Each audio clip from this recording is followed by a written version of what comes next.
Well, greetings, everybody. Welcome once again to the Rec Poker Podcast, officially sponsored by Running Aces Casino and Racetrack. I am your host, Steve Fredland, and today we are on part 5 of the rebuilding of my strategy. And let me tell you this, I feel like I'm pretty messed up. I started going down this rabbit hole and then got introduced to this idea of GTO and should I be GTO or exploitive? And so I'm kind of in the middle of running two streams. One is sharing with you the feedback from the questions, and two is starting to ask the question about what does this all mean in a GTO context. So just being fully transparent, that I'm sort of walking two paths as I look at rebuilding my strategy and understanding GTO. And so some of this may be a little bit disjointed, but I'll do the best I can to kind of sort this out. But the approach today is really to go through the questions that I had asked prior to my GTO insight and go through the input that I received from other players and kind of sort that out, but all kind of with this context of I've got the GTO impact looming. And what's interesting is a number of the players that provided feedback are already looking at this from a GTO perspective. So some of the feedback already has that incorporated into it, and I just hadn't recognized that initially. So I feel like I'm sort of having this awakening around what GTO is, and you are having a front row seat at my emerging understanding of what that is. And hopefully this is helpful to some of you who have struggled with this, some of you who also, like me, weren't really introduced to this concept. And so I'll do the best I can to share what I'm learning and make it accessible to everybody in a way that's understandable as well. So I am going to share the feedback on the remainder of the questions that I had. I may not spend a ton of time digging in. I may just be sharing the feedback and letting it be what it is because I still need to sort out some other things before I can really draw some conclusions. But we'll talk about that a little bit. Some of it's going to be around what do we do when we face 3 bets after we've raised under the gun or from early position. Should we use binary ranges or mixed ranges, meaning should we always fold or open certain hands, or should we be doing different hands a certain percentage of the time? Also, what bet size should we use under the gun or early position? And should we have a limping strategy under the gun at all? So we'll look at all of that input from Twitter and the different folks. But before I go forward, a couple of quick things I want to remind you of. John Somsky, first of all, thank you to you for being our latest Patreon supporter. I appreciate that. If you want to support what we're doing, obviously this is free content, but man, your support and encouragement is huge, especially as we look at potentially expanding and doing some training things and some other things and connecting you with some of the top level pros. I'd love to have your support. You can go to patreon.com/recpoker, and for as little as $1 a month, you can support what we're doing out here. So thanks to John and the others who are already supporting us. Also, Running Aces as our official sponsor. Just a reminder, they are running the Midwest Poker Classic. It's going on. It's just starting now. A ton of events through September 30th, where the main event is going to be culminating there. And this weekend on Sunday, they have the Optimum, a $200 buy-in, which includes the add-on. It's a big blind ante format. They also have, during the next week or two, a seniors event, tag team, black chip bounty, 6 max. So go to runaces.com for all the details there. I think you're going to enjoy a lot of the tournaments that they have going on there. So let's get into the initial questions that I asked here and the feedback. So what I'll do is I will share the question, what happened on Twitter as far as the masses feedback, then the written feedback that I got, and then you'll hear some audio clips from the folks that submitted audio. So I'm just going to run through these. I'm not going to spend a lot of time analyzing these things. I'll let them be what they are for now because, frankly, as I mentioned before, I'm a little bit confused on on what I should do with all this information. So I'm just going to let the information be what the information is. You may have to draw your own conclusions at this point, and I'll be drawing mine kind of in the broader context of stuff that I'm wrestling with regarding GTO. So the first question I want to talk about today is I asked this. I said, if I'm under the gun with 50 big blinds and I raise and I get 3-bet by someone with position on me, what should be my desired goal for the split between how often I 4-bet versus call versus fold? For example, should I be four betting 25% of the time, calling 50% of the time, folding 25% of the time? Like, what should be my reaction? And it doesn't mean that you have to stick with a specific target, but what it means is this would help me shape my opening range. If I know sort of how often I want to react a certain way to four bets, it'll help me shape the range of hands that I initially open with anyway. If that makes sense. So I put this question out on Twitter and basically asked that with different choices. I had 4 different choices, and the responses were a slight favorite. 37% of the folks said they would target 25% four betting, 50% calling, 25% folding, and about the same amount, 34%, said their splits would be 20, 40, 40. And then 29% of the folks said 10, 80, 10. So they would four bet 10% of the time, call 80% of the time, and fold 10% of the time. Those 3 options were pretty split. I mean, there's a slight favorite, but with less than 50 votes, statistically significant was not a term I would use to describe it. So those 3 are pretty much split. The only one that was far different, got 0 votes, was 40, 40, 20. So that one is to be able to four bet 40% of the time.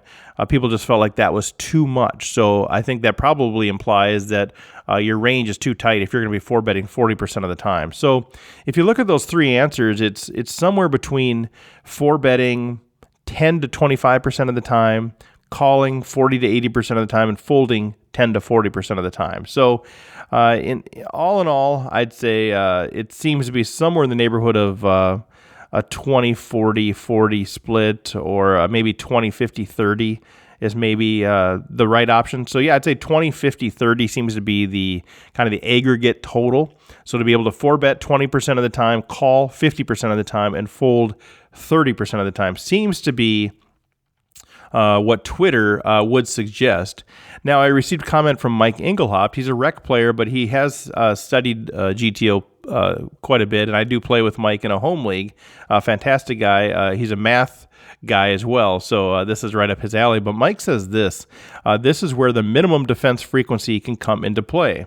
However, if I have a comfortable stack range in a tournament and I'm opening 8 to 10% under the gun, I can't see ever folding to a normal 3-bet size.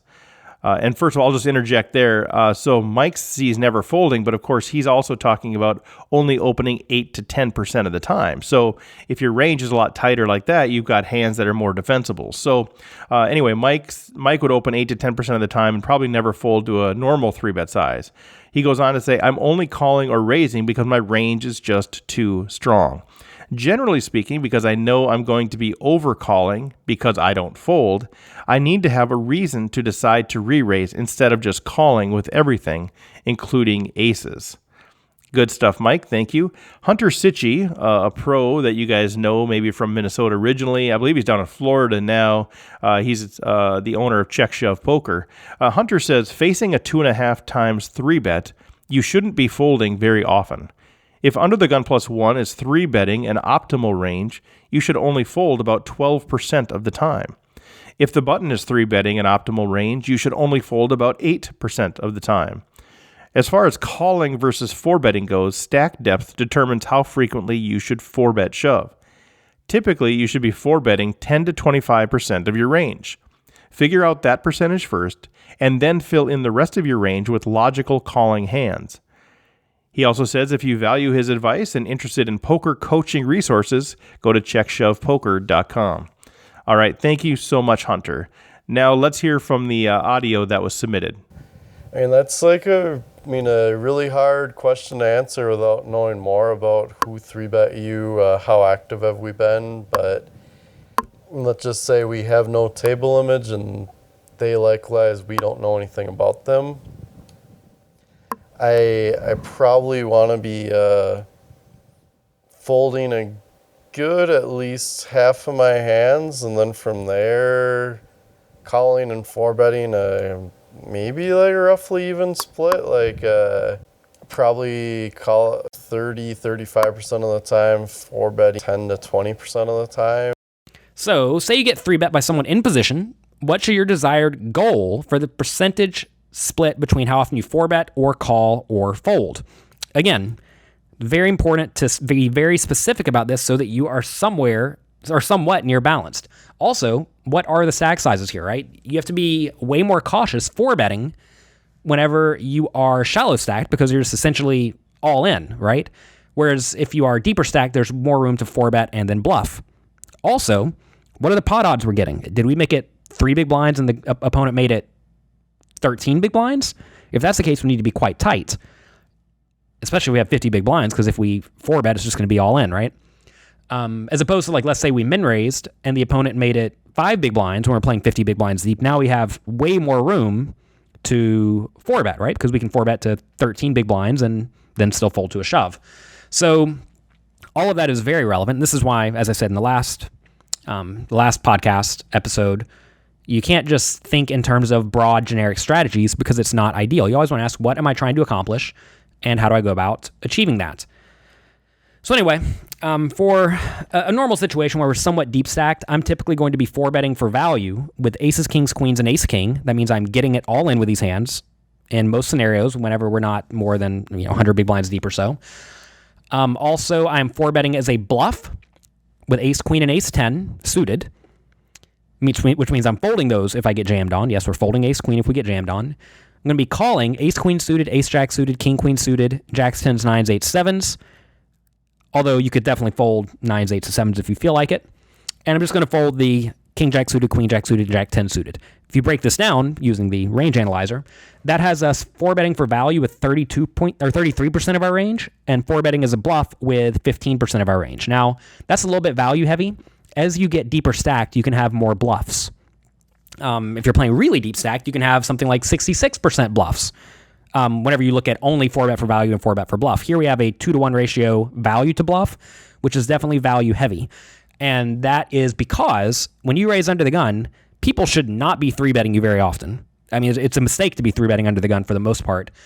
I typically just don't 3-bet under the gun raisers because it's not a good play because they should have a very, very strong range that is easy to defend. And as you see here, we're like pushing it, making folds with stuff like king, jack suited. I mean, that's a pretty great hand. So then we're calling with 40% of our range and folding 11% of our range. That's a really low fold percentage, but that's because our range is strong. And again, as we're getting worse pot odds, we should be folding more hands, right? If we make it 2 big blinds and our opponent makes it 4, well, we're not folding anything because now we're just getting amazing pot odds. Hi, Steve. Kenna James here with Kenna James Poker and Life Coaching for a better balanced game and a more fulfilling experience, both on and off the felt. This is a great question. If I get 3-bet by someone with position on me, what should be my desired goal for the split between how often I 4-bet versus call versus fold? What a great question. I think that it should be weighted significantly to the 4-bet or fold. So I'll give you a framework of 40-20-40. Calling out a position and giving up the betting lead not only caps your range too often, but it also makes it too difficult to defend profitably on too many boards. So I think this frequency, while it will depend on stack size and the profile of the opponent who is 3-betting you, generally I think we could say a 40-20-40 percentage range would be good. If I get 3-bet by someone with position on me, what should be my split for how often I 4-bet versus call versus fold? Honestly, I don't have a percentage split for this. I think this is very opponent dependent and also dependent on the 3-bet size. So, if I open to 500 under the gun with the big blind of 200 and I get 3-bet to 1,000, there's probably not a hand that I'm going to fold. Probably not a hand I'm going to fold because the 3-bet size is so small. And I have so much equity to stay in the hand. Even if he has aces, right? And I have 10-9 suited, I'm not going to fold. So really dependent on the 3-bet size. So on the other hand, if I open to 500 with a big blind of 200 and I get 3-bet to 5,000, right? I'm going to fold almost everything unless unless I have a really good hand, right? So the 3-bet size is very important to this question. But in general, if it's a pretty standard 3-bet size, like if I open to 500 at 200 big blind, and let's say I get 3-bet to 1200 or 1300, I'm going to be looking to call a lot of hands. Again, percentage is really hard for me to say because it's still kind of, dependent. But I would say I'm going to be calling, we'll say like 70% of the time, 75% of the time, and folding maybe 10 to 15% of the time, and then 4-betting maybe 10 to 15% of the time, some kind of split like that. Especially when I'm opening under the gun, like my range, my under the gun and under the gun one ranges are going to be tighter. So most of the hands that I have there are going to be hands that realize a lot of equity post flop, or that already have a lot of equity. So I'm not going to be folding a lot if I'm opening under the gun. Hey, Rec Poker Podcast listeners, this is Derek Smith with feedback on the rebuilding of Steve Fredlund, the poker player.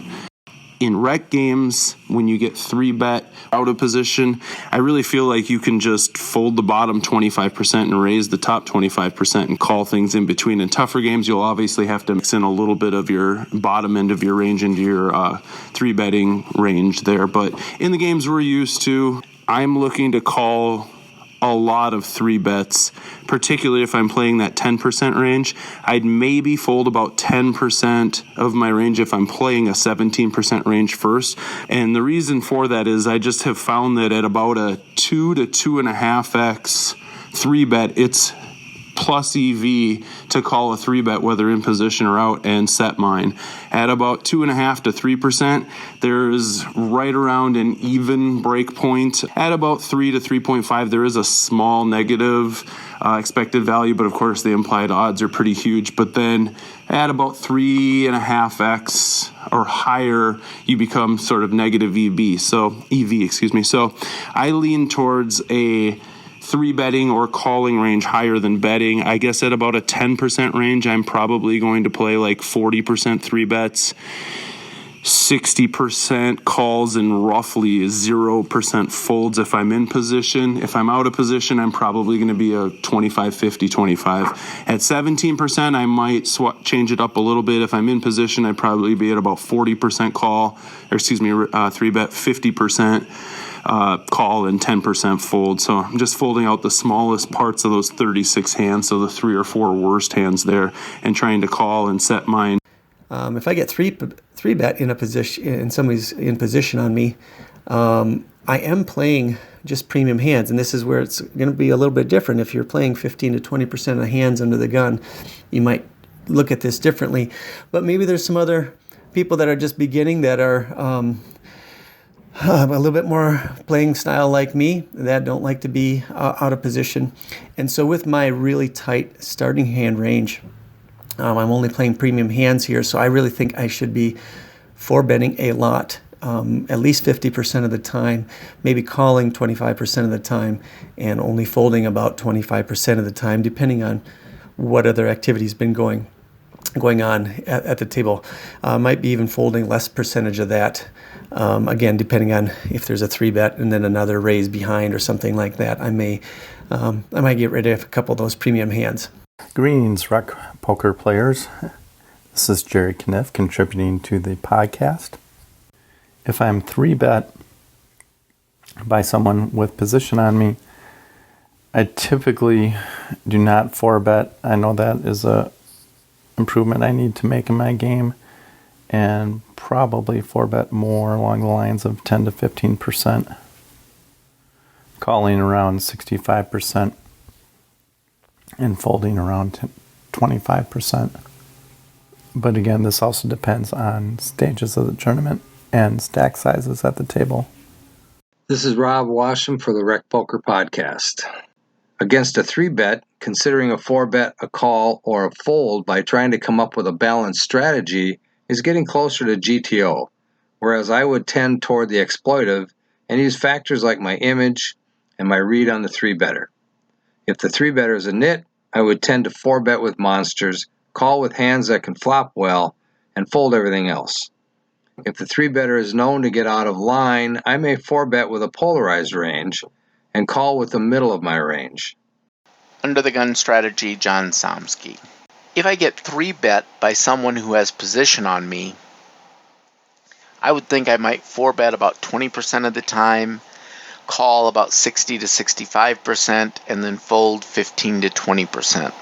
Again, that's based upon a really tight starting range, meaning I have more strength in that range, so I don't need to fold as many hands as I might otherwise. All right, thanks everybody. And now the next question is, if I am under the gun with 50 big blinds and I get 3-bet by someone out of the blinds, meaning I will have position on them, what should be my desired goal for the split between 4-betting, calling, and folding? Now note, this is a little bit different. So here we got 3-bet by somebody that we will have position on. The other question was somebody that would be out of position on. So in this case, Mike Engelhaupt said, same as above, I'm never folding, but now since I have position, I will be 4-betting more. Sometimes I 4-bet with all my red hands, red aces, red kings, red queens, suited hands that are hearts and diamonds, etc. If I want to crank it up a notch, I'll 4-bet with all hands where the red suit is the highest value, or if a pair contains a heart. I need to have a heart to 4-bet. If I want to crank it down a notch, then only hands with a heart in it. So Mike is using a mixed strategy here where sometimes he's 4-betting, sometimes he's not, and he's using the suits of the cards to determine that frequency, or to make sure that over the long run he settles in on that frequency. And Hunter Sitchy says the blind should be 3-betting much larger with a much tighter range of hands. So even though you have position on them, you should generally give them much more respect. The optimal response usually looks like 50% fold, 25% call, and 25% 4-bet all in. And he also says, again, check out Check Shove Poker if you want more information on that. All right, thanks, Mike and Hunter. Let's turn it over to the audio that was submitted. Somebody 3-bets you out of the blinds. The only difference is we're probably going to be calling with a few more of the hands that we would have originally been folding when we were out of position, but just being in position grants us some luxury. And again, that too depends on their sizing. If we open a 2.5 and they 3-bet out of the big blind to 11, we're folding a few more hands. And if they make a mistake and only 3-bet to like 6.5, like they're giving us a great price when we have position. And if we're 100 blinds deep, we're going to be calling with a lot more of our range there when that's a small 3-bet. Say one of the blinds 3-bets, what does that do? You can call a little bit more, but when people make it, when people 3-bet from out of the blinds, they typically make it bigger, so they cut down on your implied odds. But again, this is a very different situation if we're playing 50 big blinds deep as opposed to 100 big blinds deep as opposed to 150 big blinds deep. I would lean a lot heavier on the call and fold and less on the 4-bet from the blinds.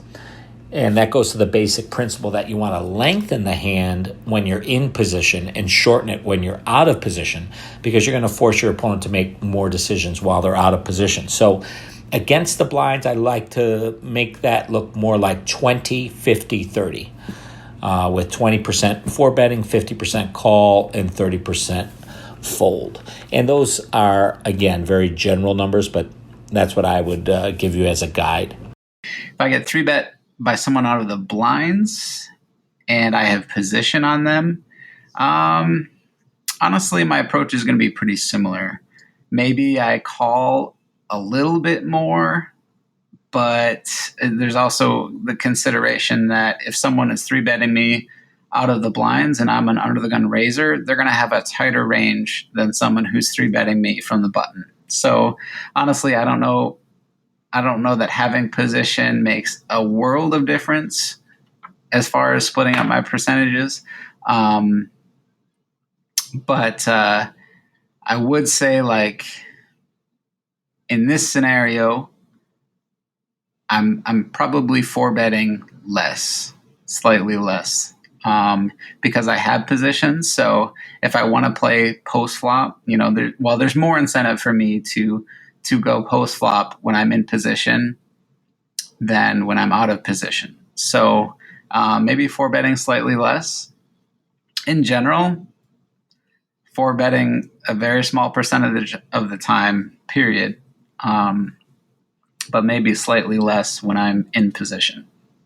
If I get 3-bet by somebody where I'm going to have position on them, I'm a little bit more comfortable in position, and I found it more profitable. And so here, if I'm feeling like a 4-bet is going to chase them away, I'm feeling like I'm probably behind. If I'm just playing, I'm ahead because I'm playing just premium hands. So I don't really want to chase them away.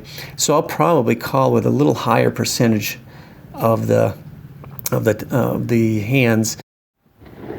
So instead of 4-betting 50% of the time and calling 25% of the time, I would probably look at optimally being more in the range of 25, 50, 25, where I'm only re-raising 25% of the time, calling a little bit more often, and then still only folding a small 1 out of 4. I'm not sure if that's optimal. That's why this is a great question to hear what other people think, not only pros, but other rec players that are at different skill levels. If I'm 3-bet by someone who I will have position on, such as out of the blinds, I usually default call and very rarely fold. But again, I need to work on increasing my 4-betting range. I would tend to use the same decision process when responding to a 3-bet out of the blinds. And if I get 3-bet by someone out of the blinds so that I'll have position on them, then I'm much more likely to call. I might raise maybe 10% of the time, call about 85% of the time, and then fold about 5%. All right, good stuff. Let's move on to the next question. Whatever hand range I decide I'm playing under the gun with 50 big blinds, should I have a binary range, which means these hands I open and these hands I do not, or should my range include hands that are sometimes I open, sometimes I do not? And what determines whether you do or do not do that? And Mike Engelhop said, as I mentioned above, I do like to sometimes raise and sometimes not, and I like to use suits to help me decide. And Hunter Sitchy said, I think it's a mistake to use binary opening ranges because it does not allow you to adapt to your environment. Artificial intelligence software like Poker Snowy or PO Solver will frequently use mixed strategies preflop. I typically instruct my students to always fold Poker Snowy's partial opens at tough tables and always raise with them at weak tables. Once again, check out Check Shove Poker if you're interested in what Hunter has to say. And let's turn it over to the audio. The fact that you have 4 different suits in a deck, I feel like it's not that hard to implement once I know what some of those hands are that I do X percent of the time one thing, Y percent one of the ways. So, for example, like I already talked about, I might open 6-5 suited with one of the suits, but not the others. I mean, you can do that same kind of thing with a hand like Ace Queen. I might say, all right, if I have black Ace Queen, I'm going to, by black I mean it could be either offsuit or the suited variety, or however I want to set it up. I could say today, all right, the black ones I'm going to 4-bet. The red ones I'm going to call. Like a lot of times I just enter the tournament saying, all right, we're going to start with, it's like there's certain spots I know that I'm going to try to do stuff by balancing 25% of the time. Certain spots I know that they're like 50% hands, etc. So I might decide that today hearts are 25%, which therefore means the red suit or the red ones are going to be 50%. I say 50%, that means 50% I'm going to side towards the more aggressive or playing type of action. So that'd mean in that scenario, then if I have black ace queen and I get 3-bet, because black's more on the passive side today, I'm going to just call with it. But it was the red ones, I'm going to 4-bet with it. Like that kind of thing you can set up with a little bit of preparation outside of the table, which I like doing that because that helps give me better board coverage when constructing pre-flop hand ranges. Like the easiest way in constructing is just have everything 100% and 0%, and that might be how you get to your 20% hand. I'd rather stretch that 20% across more hands. So some of those hands I'm folding half the time, but some of them I'm playing half the time, but I'm still coming to 20% range. But the way I do it, then I'm capable of hitting a lot more different board textures instead of being a predominantly big card hand range. Like, I don't want people to feel like the board comes 7 high and they can just continuation bet 1 or 2 times and blow me off my hand because I can only have overcards or a big pair. Like, it's nice to have that kind of luxury. Next, you say, with that range I just gave you, am I raising all of these hands 100% of the time and folding everything else, or do I mix it up? Whenever I am playing online or playing against very good players, I typically just stick with these exact ranges. You really just don't need to mix it up too much. I think a lot of people try to get fancy and justify playing more hands than they should. Like, in reality right here, we're supposed to raise 10-9 suited some percentage of the time, and pocket sixes some percent of the time, and king, queen, and ace-jack offsuit some small percentage of the time. But I am definitely a big fan of developing strategies that are actually implementable. If you try to run a game theory optimal program in this situation, it's going to tell you to have, some hands like 78% of the time, and some hands 62% of the time, and some hands 40% of the time, and some hands 39% of the time. And let's get real, we're not trying to do that here. So I typically don't get too bogged down in that, and I think it's probably a waste of your time until you're playing super, super high stakes when it comes to adding a few mixes into your range where you're raising sometimes and not raising sometimes. I will, however, just widen the range in general. Like, maybe just start opening king, queen, and ace-jack offsuit and pocket sixes and 10-9 suited, 9-8 suited, 8-7 suited. These are all hands you can certainly raise if your opponents are weaker or bad or they don't 3-bet you. I mean, if you're not going to get 3-bets very often, you can just start opening quite wide with especially the suited hands that flop well when you're playing deep stacked, because the only way you really get crushed is by people 3-betting you a lot and not letting you see the flop. It is such a disaster for you to raise and then have to fold pre-flop. And if that doesn't happen, open wide. So that's a very, very important concept. Now, your next question has to do with your approach. I say not binary. You're not a computer. Sometimes, as you would say, is much better, because so much of poker is not ones and twos. It's not black and white. There's a lot more gray. And that's difficult for a lot of people, but that's the challenge of the game.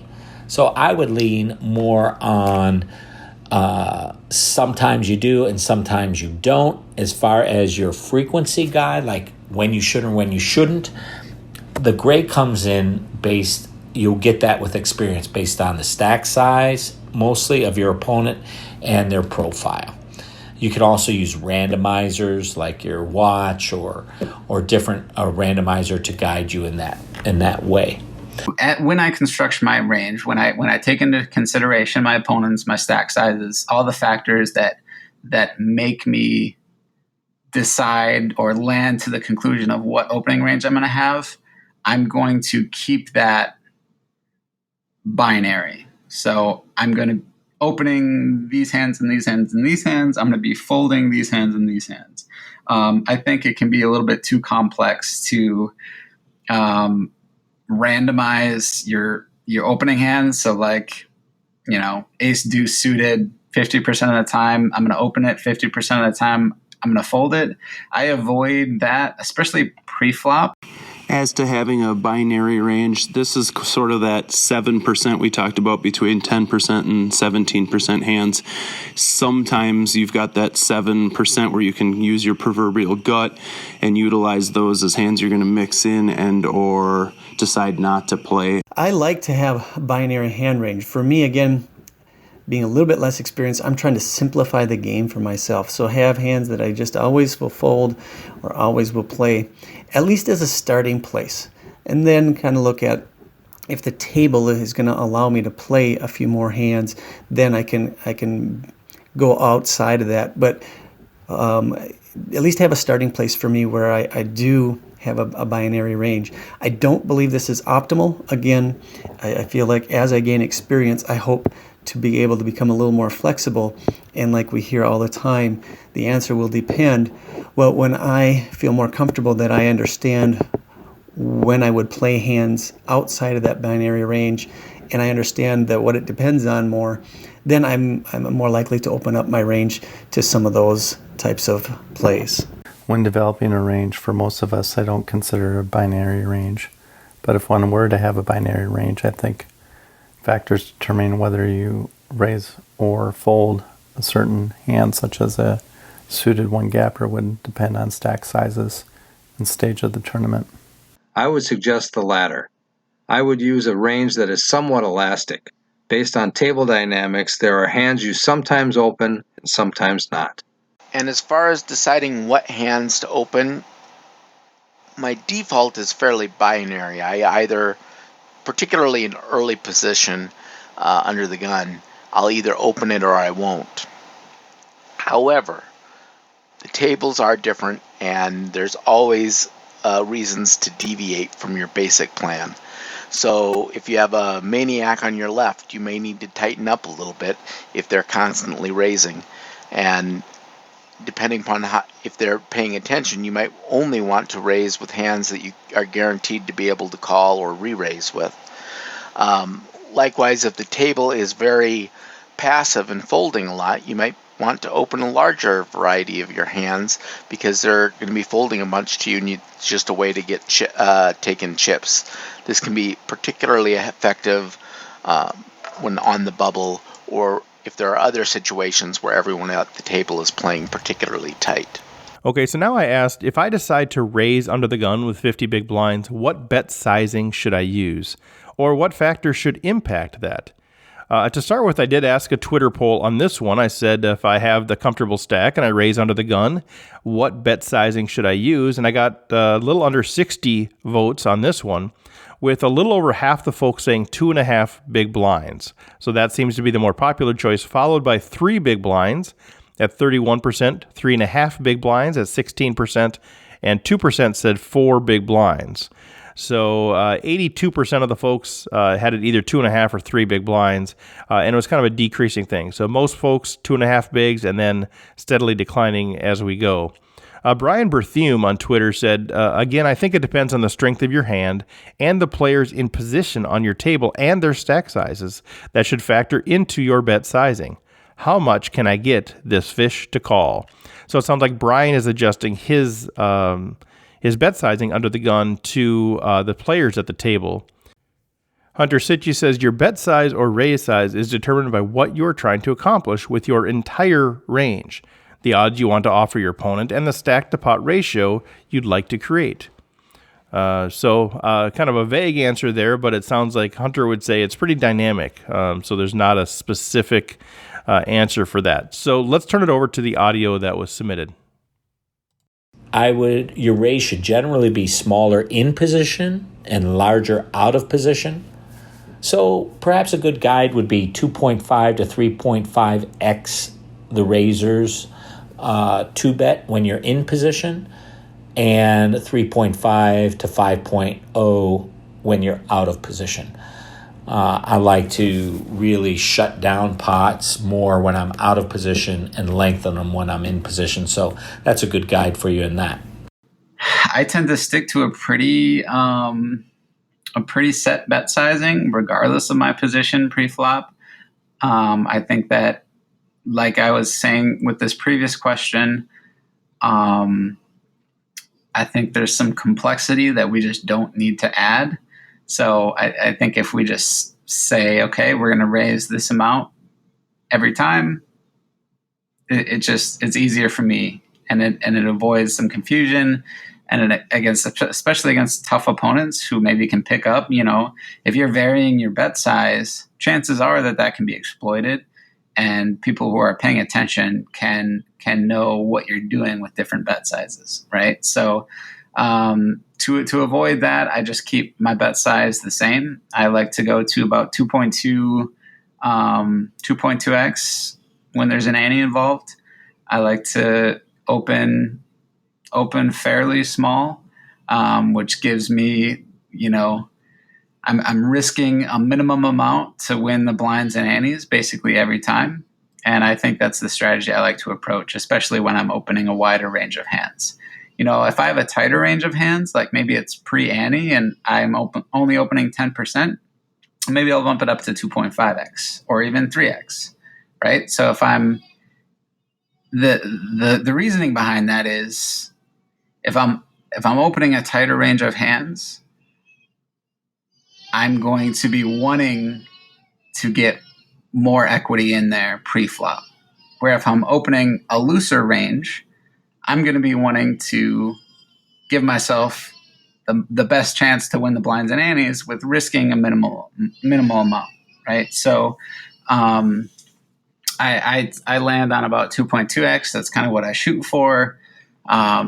Anywhere between 2.1 and 2.3x is generally what I like to raise for, and that's going to stay consistent whether I'm under the gun or on the button. This is a very big weakness, I believe, in my game.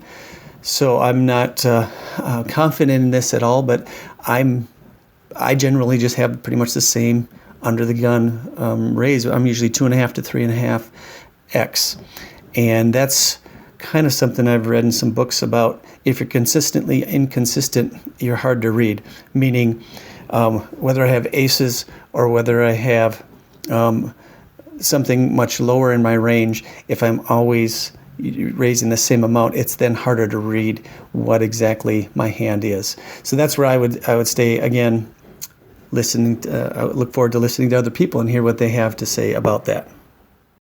I would stick to one raise size regardless of the hand strength. Under the gun, I would go with 3 big blinds as my default sizing. As far as your opening raise size, I don't let the cards influence my raise size, or I try not to anyway.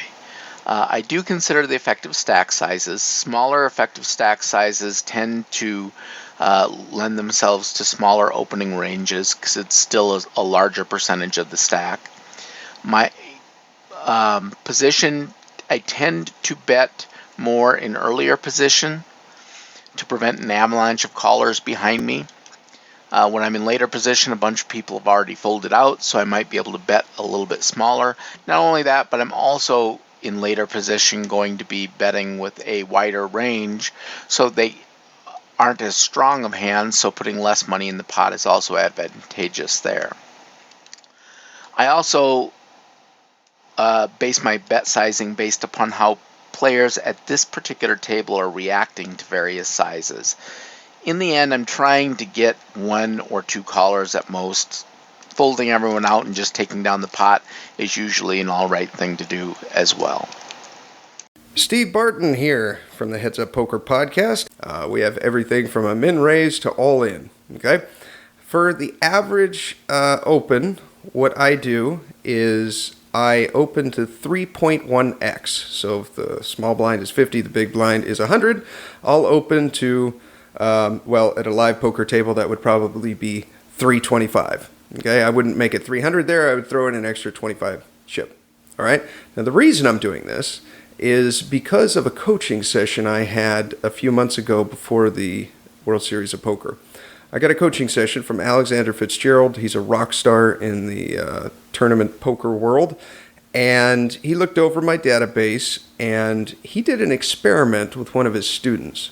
His student was typically raising between 2.5 and 3x. And he said, okay, for this month, what we're going to do is every single time you open from, regardless of the position, you're going to raise to 3.1 instead of 3. Now, you wouldn't think this would make much of a difference, but it did. He got 3-bet 20% less. He logged thousands of hands that month, and what they found was that he was getting 3-bet less. That is very nice.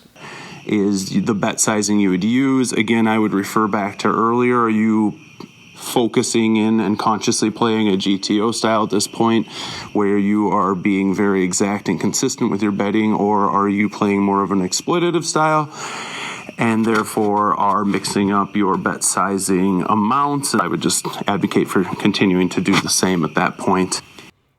Okay, and the final question for today, should I be considering an under-the-gun limping strategy with 50 big blinds? If so, what would be some parameters around that, such as frequency, responses to a raise, how often would I want to respond to a raise with the 3-bet call or fold, that sort of thing. So to start out, I put it out on Twitter. If I'm under the gun, what is closest to the best limping strategy? And I gave some options, and the one that was the most popular was 41% of the people said never, ever limp under the gun. But 35% of the people said balance it with some premium and some speculative hands. 14% said limp some premium, and 10% said limp some speculative. So it's sort of interesting how across the board it is, where basically 40% of the people are saying never, and 60% of the people are saying yeah, it's okay to limp some. And about half of those that said it's okay to limp some, half of them said balance it between premium and speculative. And then the other part was split between limping only some premium hands, and the other said limping only some speculative hands. So kind of interesting to see. There's quite a variety there of feedback, but it's pretty much split 50-50 between never ever and yeah, there are situations where it makes sense. Brian Berthium says, I think your opponent's play has more to do with your limping than your stack size. If I have an aggressive players in position, I'll limp all day long. Mike Inglehop says, if it's early in a tournament, I sometimes limp my usual 8 to 10% under the gun range because so many people overcall. I don't want to put a raise in and be in a pot with 5 people in a tournament with a worse position, minus the blinds. Plus, they will think I have a different range than I actually do. But generally, no, don't have a limping strategy from early position, especially in tournaments, unless you have the cojones to limp re-raise and re-raise big with hands that aren't pocket aces. I just don't think it's worth the risk. And Hunter Sitchy just says flat out, no, that's a terrible idea, and I honestly think the poker coaches who suggest such a thing are deliberately spreading misinformation.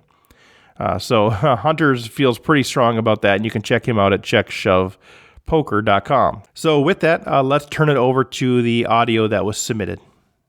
Then lastly, should I be considering an under-the-gun limping strategy? I'd say no, because a lot of the advantage of raising is by pricing blinds out of the pot, and if you give the blinds the possibility of getting to see a flop for free, you are essentially just handing equity that you should have had and you're giving it to them for free. So I like open raising or folding, even under the gun.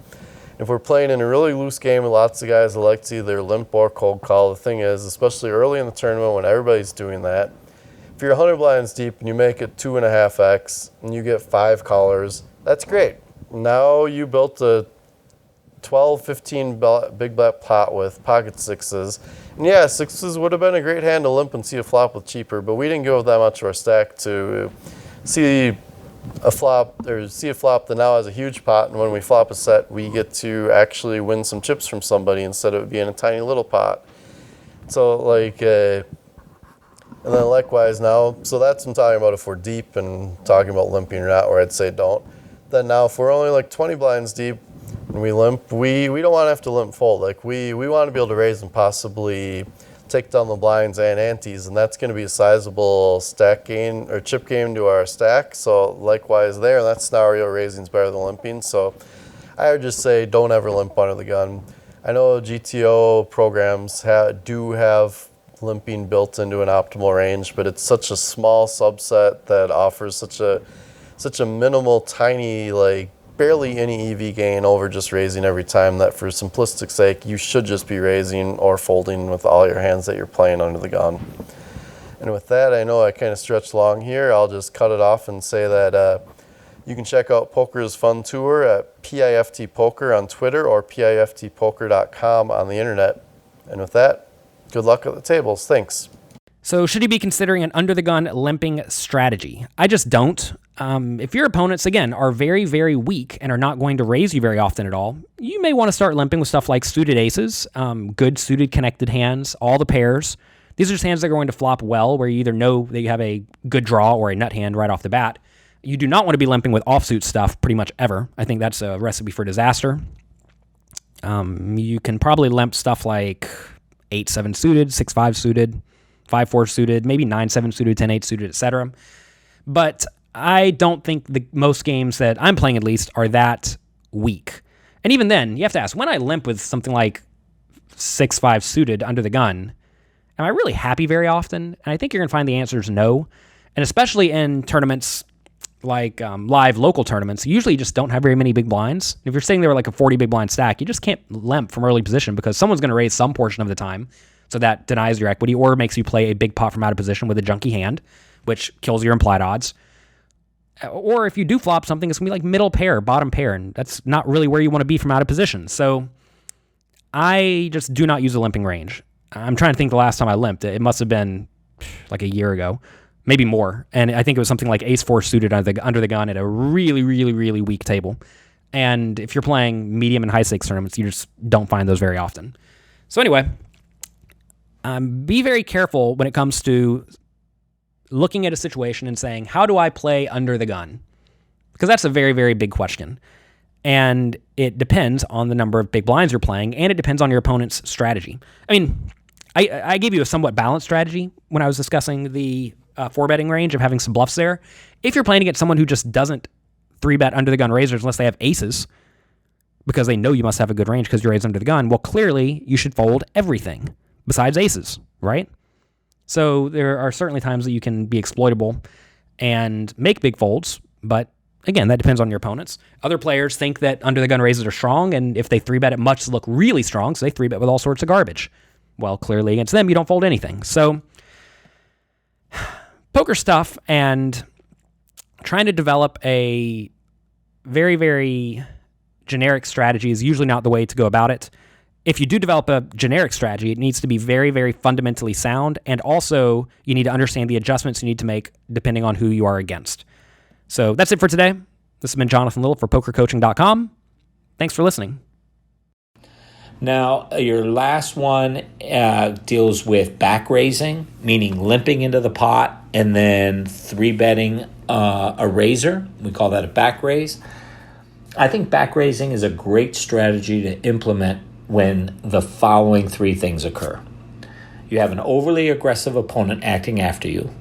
You have a loose table that calls as a high calling frequency, and you have a sub-premium type of hand or a tight image that you can leverage. Sub-premium, I mean 9s, 10s, jacks, or ace-queen. These are the type of hands that really don't flop well a lot of times or play well unless we hit a set.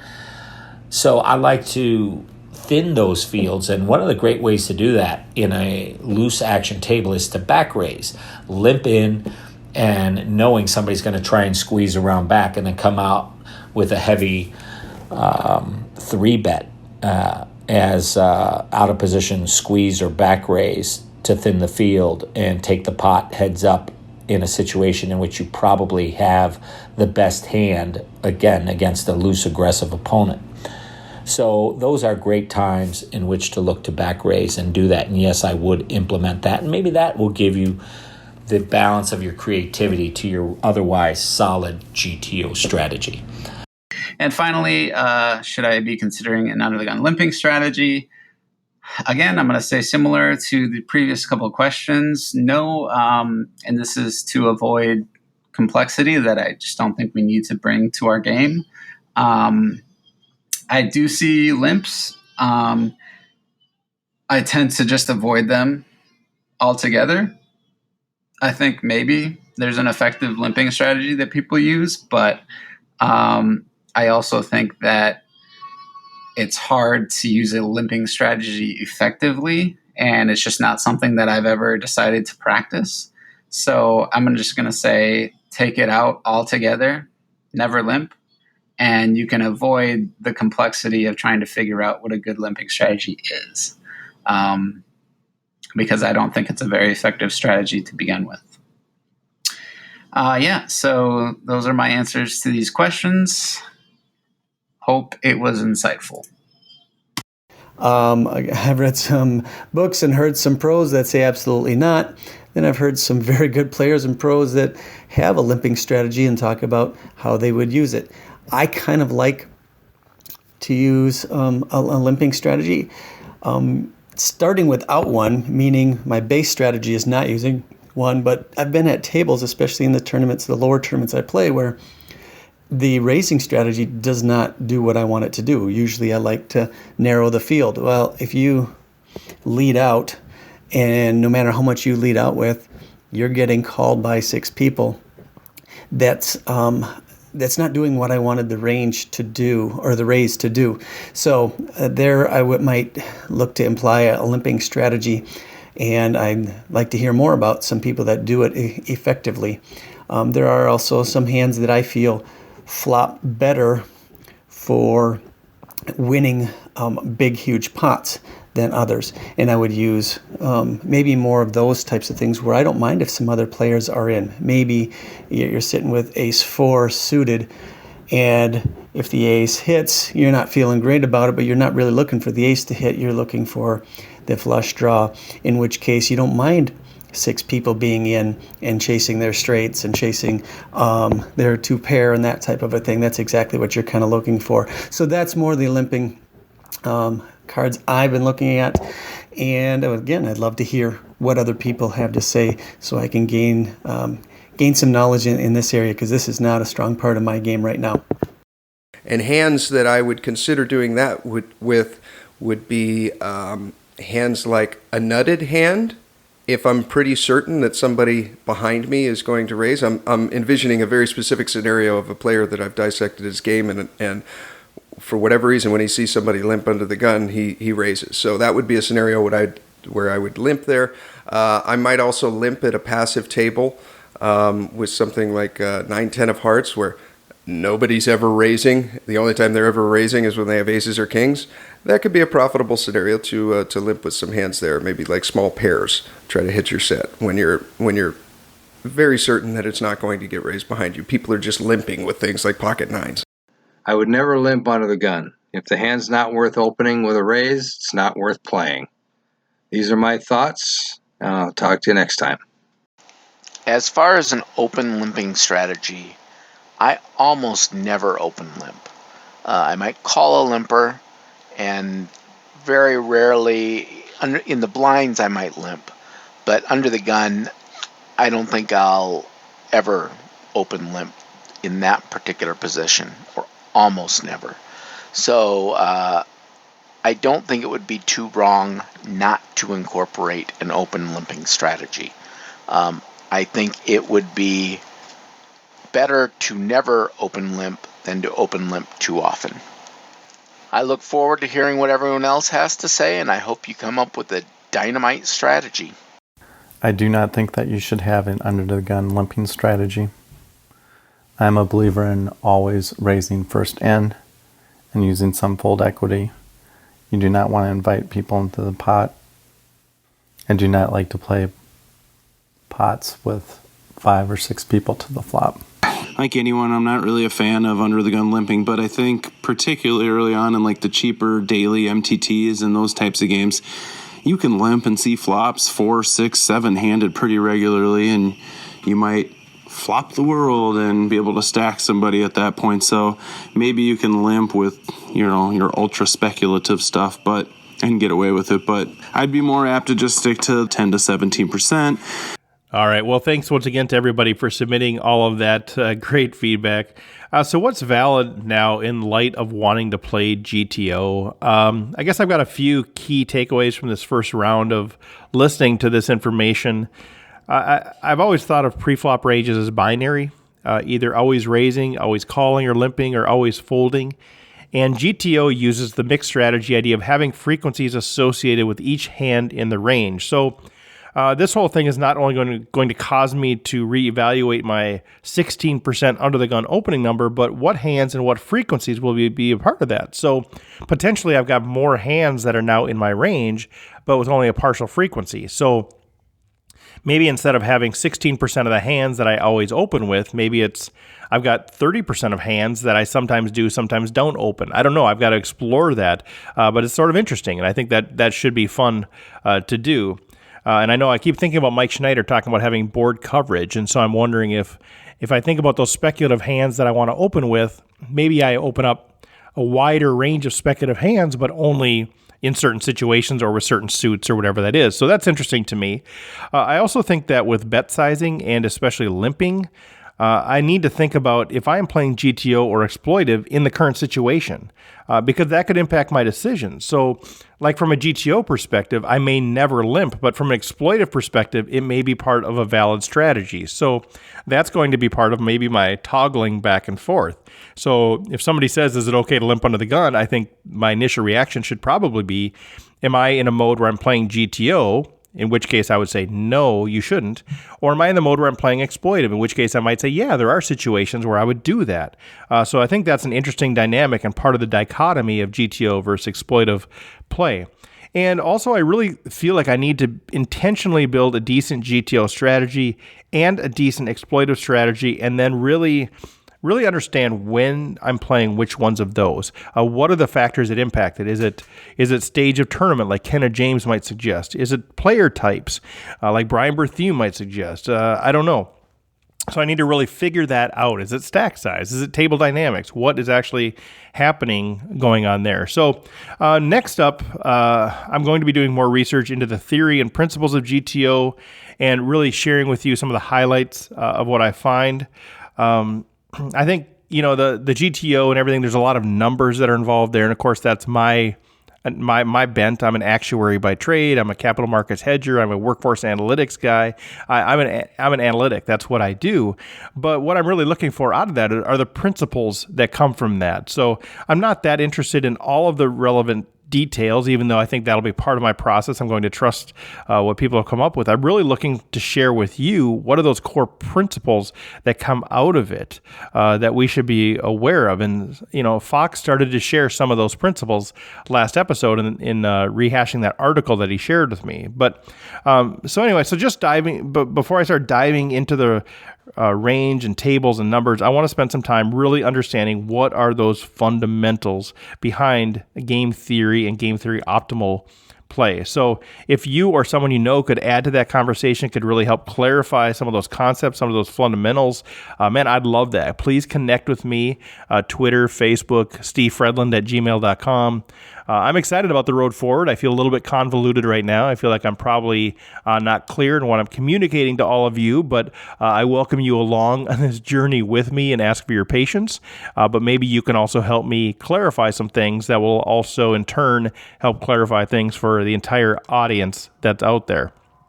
So that's it for today. I'm going to wrap it up there.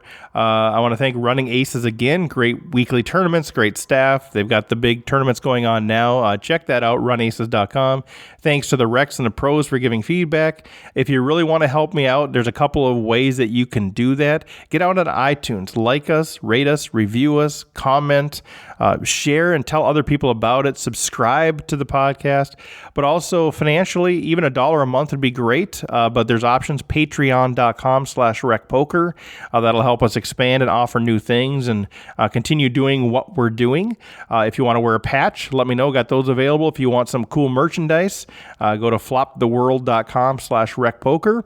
And if you have any other feedback, concerns, questions, comments, whatever, Facebook, Twitter, RecPoker, and also email stevefredland@gmail.com. And also, kind of in closing here, I am looking at expanding some of the ways that I can support people that are learning the game, especially. And so I am looking at potentially some coaching situations.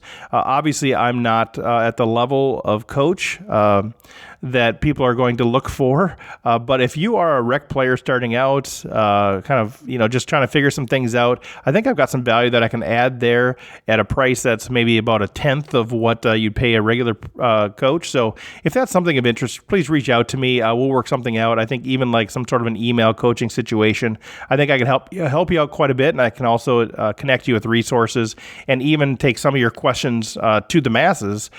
So if we have questions that we're struggling with, certain hand situation, I can take those and get feedback for you from the Mike Schneiders and Jonathan Littles and Chris Fox-Wallace and Matt Berkeys of the world. So I think that could be a cool connection point too. So if you're interested in that, reach out to me in that deal. But with that, I'm going to wrap up there. Thanks so much to everybody for your support. It's fun to see the numbers continuing to grow, and all feedback is good feedback, so let me know what you think. All right, y'all, have a good week.